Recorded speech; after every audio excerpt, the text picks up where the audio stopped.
We're going to continue our discussion of the transformations of energy and matter. So in chapter 6, right, what we're going to look at is metabolism, okay? And the key to understanding metabolism is thinking about it in terms of energy, all right? And it's a little awkward because we're going to be talking about the energy in molecules. And it's really, it's not as obvious to us when we look at a molecule and be able to say, oh, well, that's got a lot of potential energy, and we can move that energy from one place to another. We can store it here. We can use it to do cellular work, right? So it really is a little awkward to be using with it, to be talking about the energy of molecules. And so we'll work through that. The other thing that you really want to focus on is that really this idea of energy is the ability to do work, right? And at the cellular level, right, what are we really talking about? So we could be talking about transport, so moving stuff, right, active transport. We could be talking about cellular movement. We could be looking at biosynthesis, so making, the biomolecules that are part of our cell wall, right, so on. So biosynthesis. And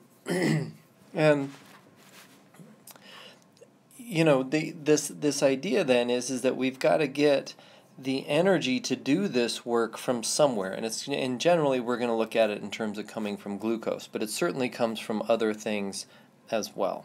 All right. So if we look at this sort of in the simplest terminology, so catabolism is breaking molecules down. All right, and so they've divided our cell in half, and so we've got catabolism on the left here, and we're basically moving something from glucose down to waste products, all right?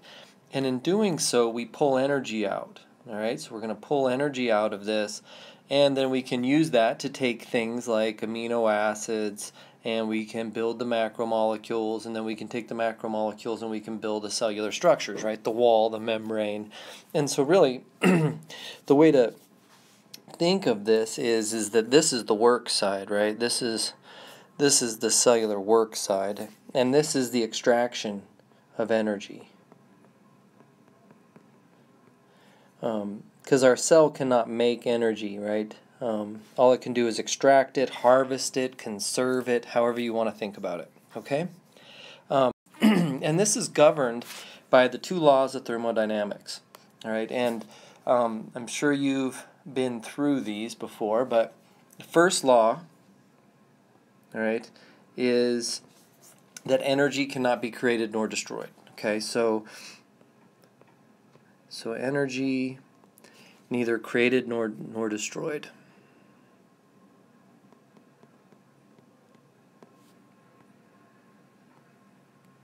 Okay, so neither created nor destroyed. So what does that mean for us? Well, what that means is that let's say that I have 100 units of energy.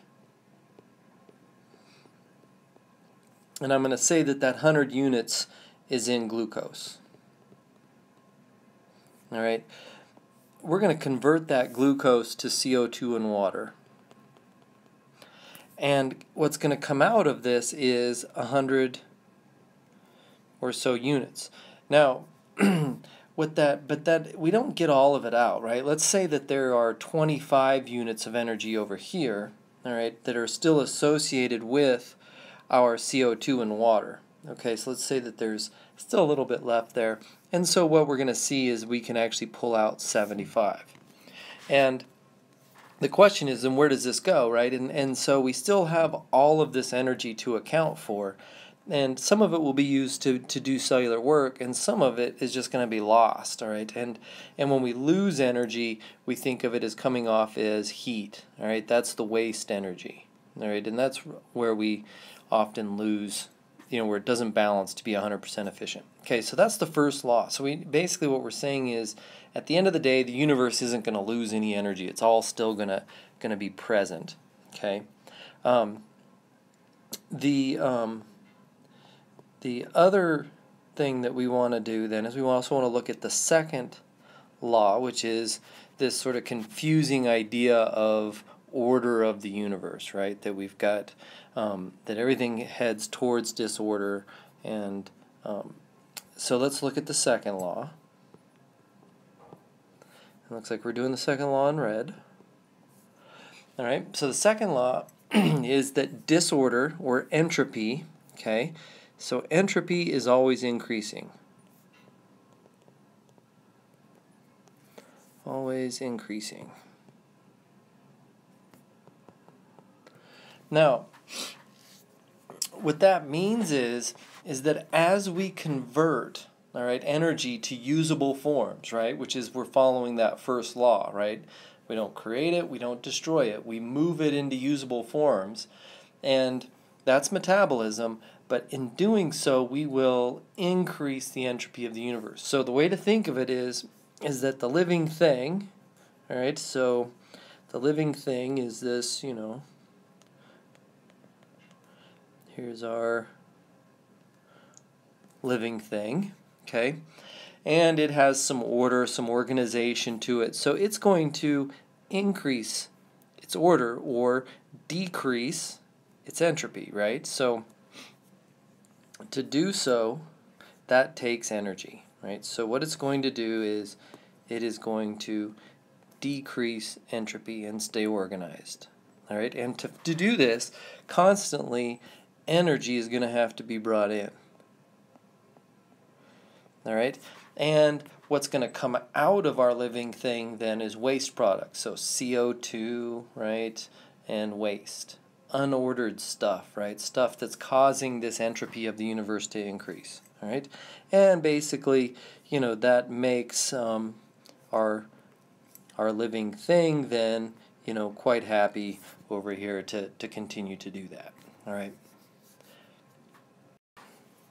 Okay, so if we're thinking about energy, right, if that's really what we're talking about, we have different forms of energy, all right? So we have potential,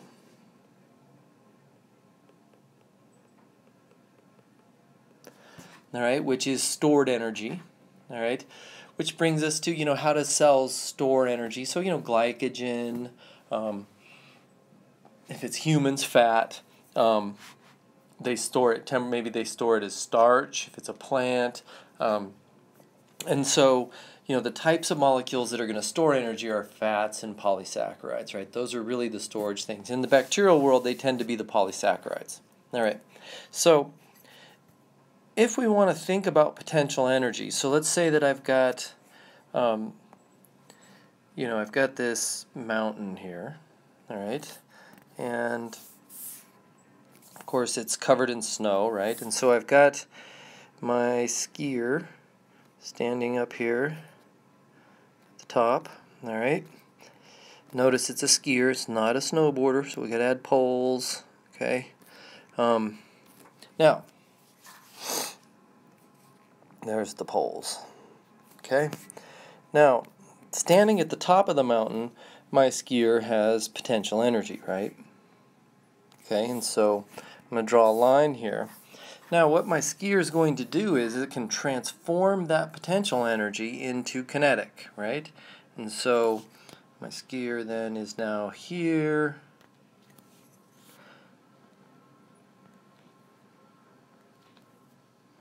Okay, and there's poles again, and it's quite happy, having a good time, right? Hair flowing behind, right? Now, it's going to continue on down, all right? And, let's say that, as has been known to happen, right, our skier has a bit of a wipeout. Right, and so now face down. Okay, and they've come to rest. Okay, so the hair is kind of hanging down this way. Now, think about how so now this energy, right, has been decreased. The potential energy of our skier has dropped significantly. But what we want to think about is where did that energy go, right? And so when we got between here, right, we have a delta E, right, a change in energy. Well, some of it went to noise, right? So there's the sound of the swooshing, there's the friction, there's the actual movement, right? We moved whatever mass our individual has, right, from location A to location B. But it came off, particularly when this person crashed, right? We're going to have, we're going to have sound.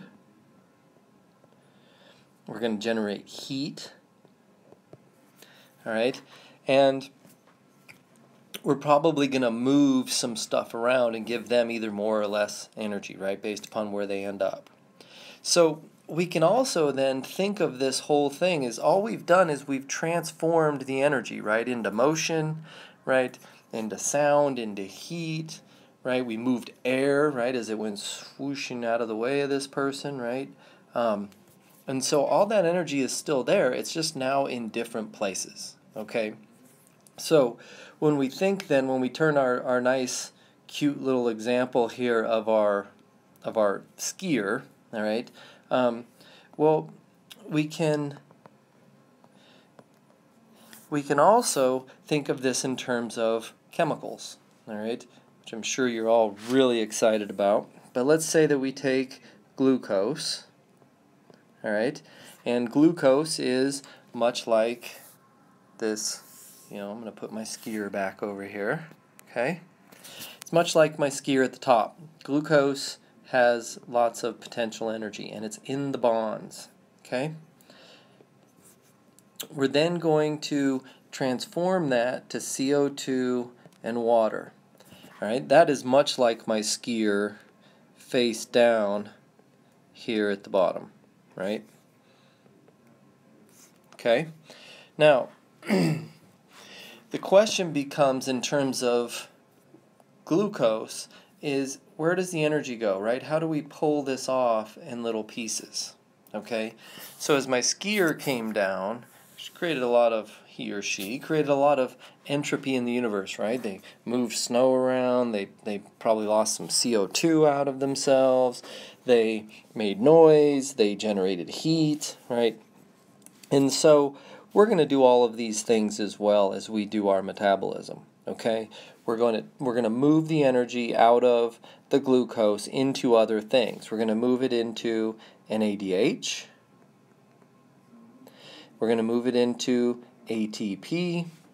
We're going to move it into heat, all right? But we're not going to really pay attention to how much of it goes into heat, all right? But some of it will come off as heat, all right? And some of it's going to come off as waste, all right? There will still be some energy left in the waste, and some of it is also going to be a product that we call FADH2.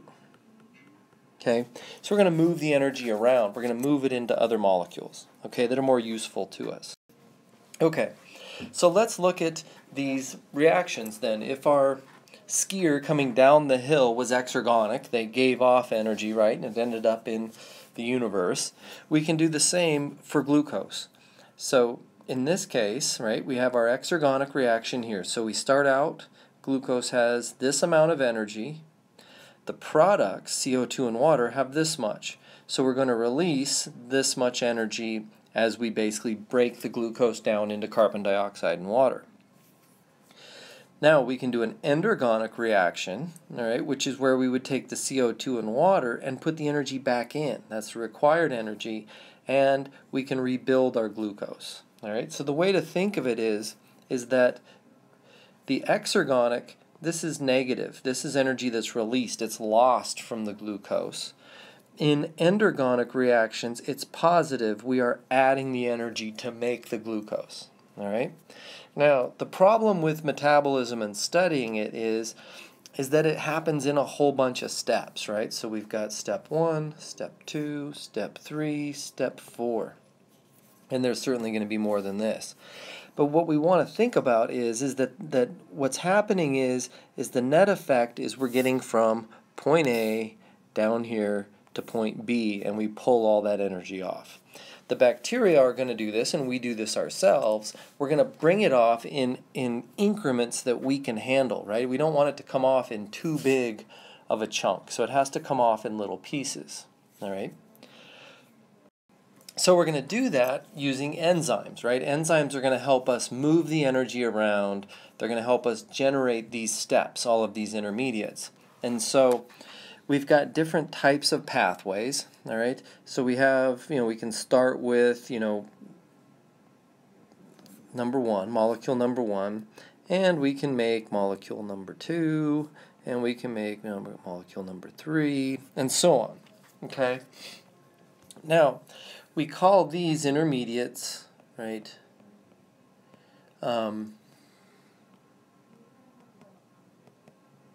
Okay, and then our final one, if we had a fourth, this would be our product, all right? And we have a starting compound.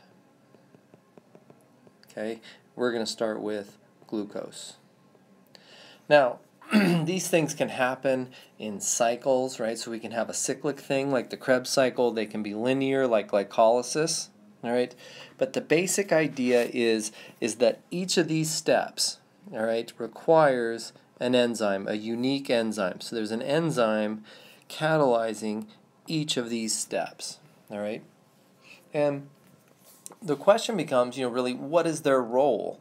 And their role is to make it such that this reaction will happen at a speed or a rate that is biologically significant, okay? So if you think about it, we could take glucose, right? Or even, table sugar. It can sit in your cupboard forever, all right? It's dry, nothing can really grow on it. Take that glucose and throw it in some tap water and let it sit in your house for a few days, and as soon as that water is no longer sterile, organisms will start to break that down and they will grow on it, right? And that's because of this ability of these enzymes. So, if we want to, the next thing we need to do then is we need to look at how the enzyme actually catalyzes the reaction. All right, so I'm going to zoom in here, and this is a diagram from your book. All right, and what we want to do is, first things first, is we want to look at our axes. So we have progress of the reaction, all right, down here on the x, and we have relative energy. Okay, so we want to think of this as higher up here and lower at the bottom. Okay, now what we want to think about, all right, is how is it that the enzyme actually works, and it's going to affect something called the activation energy.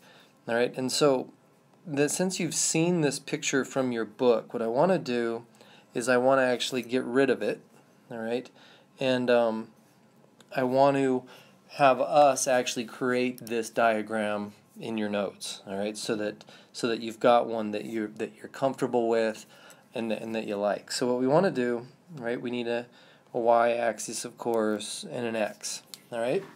So what we want to do is we want to label those, of course. So we've got progress of the reaction, and I'm going to abbreviate that. And we have relative energy.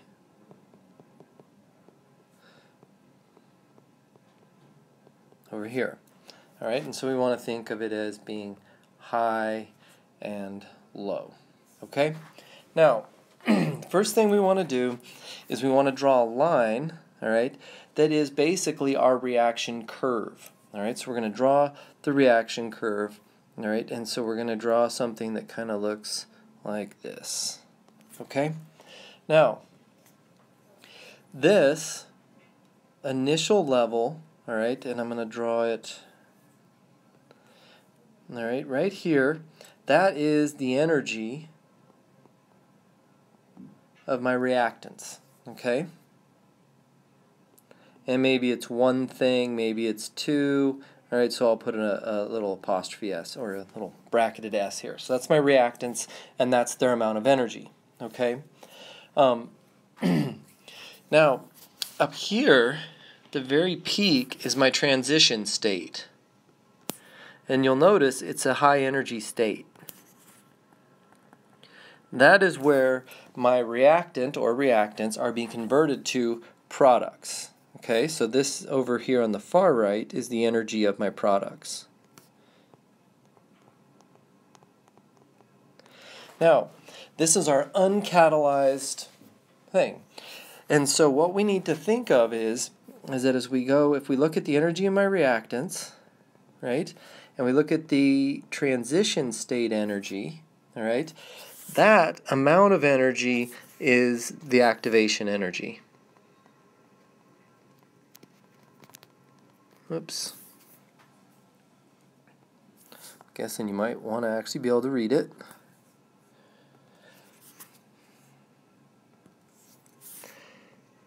Okay, so this is activation energy. All right. Now, what our enzyme does is it lowers the activation energy. It doesn't change the energy of the reactants. It doesn't change the energy of the products. It lowers the activation energy. So the way to think of our graph is looking now it's like this. Whoops. Okay. So now what we have, if I go across from my transition point, all right, you'll notice that where I started didn't change, all right, but you'll notice that my activation energy with the enzyme is smaller, okay? So the red line is with the enzyme. The black, or the black line is no enzyme, all right? So now my question for you is, which of these two situations, all right, the catalyzed one by the enzyme or the non-catalyzed, when will the reaction, right, the energy of the reactants be enough to actually allow them to get to the transition state? So is it more likely that the reactants have enough energy to make it up this energy hill, which is our red line, or do they have enough energy to make it up the black? And the answer is it takes a lot less energy to get up the red hill, and so therefore you're more likely to have chemicals just floating around that have enough energy to do that. Okay? Now, the other thing, though, that I want you to notice, all right, is that as we come through our line here, is that we end up right back down here. The energy of the products are not changed. The energy of our reactants are not changed. They stay the same. Okay, so all that the enzyme does is it changes the activation energy and makes it easier for our reaction to occur. All right, so what is the enzyme actually specifically doing, right? What are its pieces? What are its properties? All right. And so one of the key things is that if I draw an enzyme here, I'll just kind of draw it like a Pac-Man, okay? And my substrate, or if you want it to look like a Pac-Man, my substrate comes in, right, which is my chemical, is going to look like that, all right? So this is my enzyme, and this is my substrate. This is what we call the active site, all right? And the active site is the catalytic site. It is where it happens, all right? So the active site is going to bind, all right? So the active site will bind to the substrate.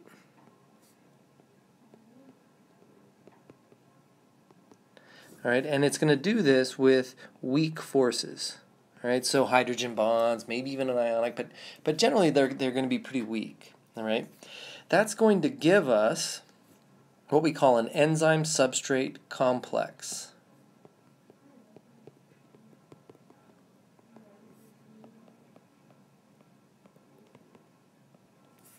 All right, and so what this is it's a temporary intermediate.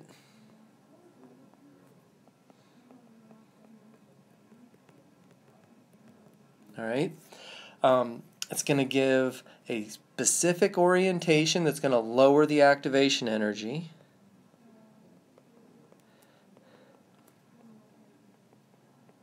Okay, so we're going to have a specific orientation, and that will lower what I'm going to call EA for energy of activation. Okay, and then the products will be formed and everything will be released.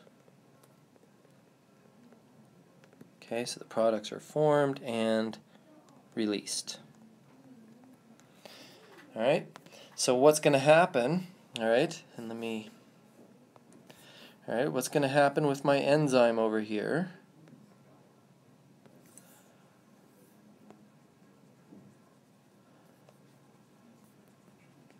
All right, the way to think of this now is that my substrate comes in, interacts, comes out, and now it is different stuff. Okay? That's the basic idea of what we have on here.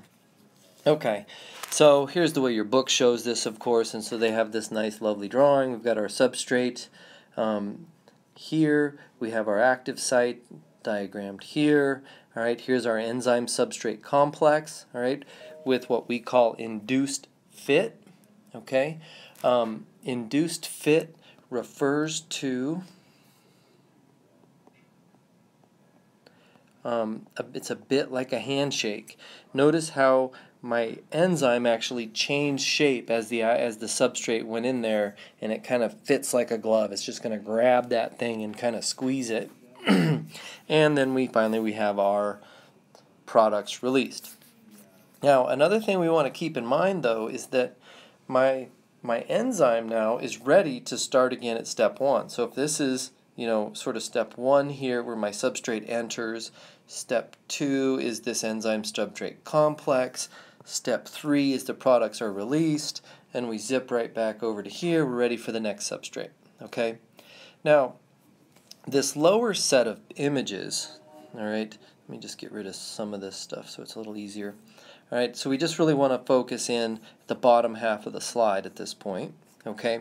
And what this is this is a space fill model, and it's just trying to show us all of these atoms that are present in this big globular protein, and our substrate enters in right here. Right now we have our, over here on this side, we have our induced fit. You can see how it's kind of changed substrate shape, and we have our substrate kind of buried in the middle. Okay? All right. Now, some other things that often help enzymes function are cofactors. And cofactors tend to be vitamins or metals. All right? So they tend to be, in terms of the strict definition of a cofactor, they are organic molecules that help with this. Okay? And so don't, oh, Alvy said that metals are organic. These things are not organic. Okay? But the cofactor basically helps the enzyme function properly, and it's actually present here in the active site. Okay? The reason I also mention the metals is if we think of something like hemoglobin, right? It has iron in it that helps it carry the oxygen. So we do want to think about the function of proteins sometimes as requiring metals as well. All right, so this is something we've already been over in class, all right? And so I'm not going to talk about this a lot, but I do want you to look real quick at the shape of the curves again, all right? And that we have an optimum temperature, an optimum pH, all right? And that the pH curve is much more normally distributed, which means if we go right down the middle, that it's pretty much equal on both sides, whereas if we go right down the middle from the optimum, that there's a lot more of it to the cooler, all right, side. Okay, so you want to remember that aspect of that, okay? All right, a couple of other things that we want to talk about with enzymes, all right, is that we want to talk about allosteric regulation.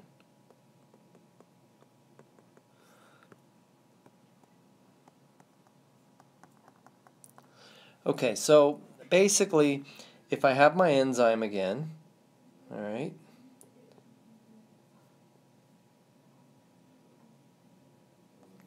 so here's my active site, okay? Now, in this format here, all right, I'm going to call this my allosteric site, and I'm going to call this my active. Okay? So, this is the functional form, all right? But what we can do is I can bind a molecule, so an allosteric binding molecule, let's say it's shaped like so. It can bind to, all right, so this thing's going to come in here and it's going to be kind of bound on here, all right? And it's going to change the shape of my active site, okay? So that is called an allosteric inhibitor, and what it will do is it will prevent, okay, the functioning of my enzyme. All right. Now, we see this occur in what we call feedback inhibition. All right. So we see this commonly in feedback inhibition.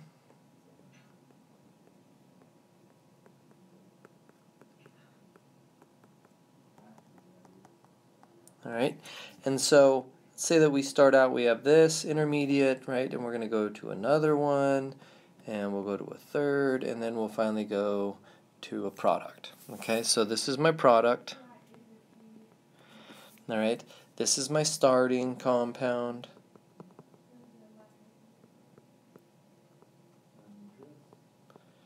This is intermediate 1. Right, or A, right, your book, so I'm going to call it IA and IB. Okay, now what happens is we have to remember then we have an enzyme at each of these locations. So imagine that my product isn't being used, and so it's building up in concentration, right? There's too much of it, so we don't want to make any more. Well, what will happen is the product is an allosteric inhibitor for enzyme 1. And it will feedback, bind to the enzyme, and prevent it from functioning. Pretty cool. Okay? So that is feedback inhibition, and in this case, remember that this is allosteric. Right? So it's an allosteric inhibitor, just like what we just drew a second ago. Okay. All right.